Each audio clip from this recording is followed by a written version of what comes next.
روٹھ جانے کے بعد غلطی چاہے جس کی بھی ہو، بات کا آغاز وہی کرتا ہے جس کو بے پناہ محبت ہو۔ محبت سحری میں پیے گئے آخری گھونٹ کی طرح ہونی چاہیے، جس کے بعد دوسری کی گنجائش نہ ہو۔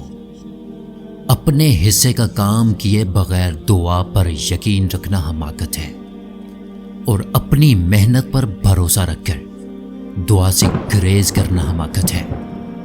جن کو چاہتوں کا ثبوت درکار ہو ان سے الگ ہو جانا غلط نہیں۔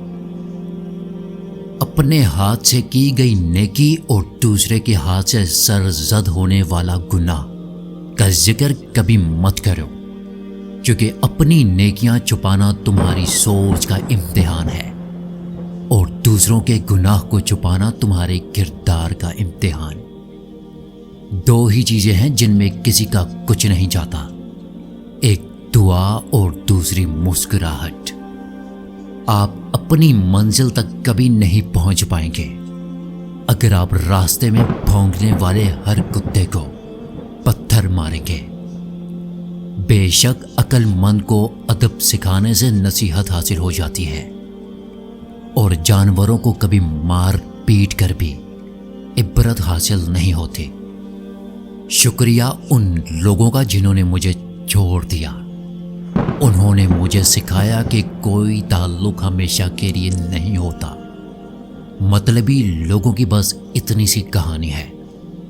اچھے وقت میں میری خوبیاں اور برے وقت پہ میری خامیاں گننی ہیں۔ کسی بزرگ نے بولا کہ جو شخص صبح کے وقت آسمان پر تارا دیکھے گا اس کی قسمت کا تارا ہمیشہ چمکتا رہے گا۔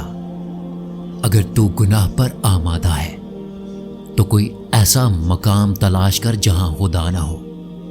جو لوگوں کا درد محسوس کرتے ہیں وہ کبھی لوگوں کے درد کی وجہ نہیں بنتے۔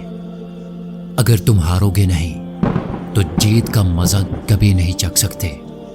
اپنا ماضی اپنا گریبان اور اپنا ضمیر سبق لینے میں بہترین جگہوں میں سے ایک ہے۔ جس نے کہا کل، دن گیا ٹل۔ جس نے کہا برسوں، بیت گئے برسوں۔ جس نے کہا آج، اس نے کیا راج۔ ایک انسان مر جائے تو صبر آ ہی جاتا ہے، لیکن اگر ایک زندہ انسان مر جائے تو صبر کبھی نہیں آتا۔ تین چیزیں انسان کو زندگی میں ایک بار ملتی ہیں: والدین، حسن اور جوانی۔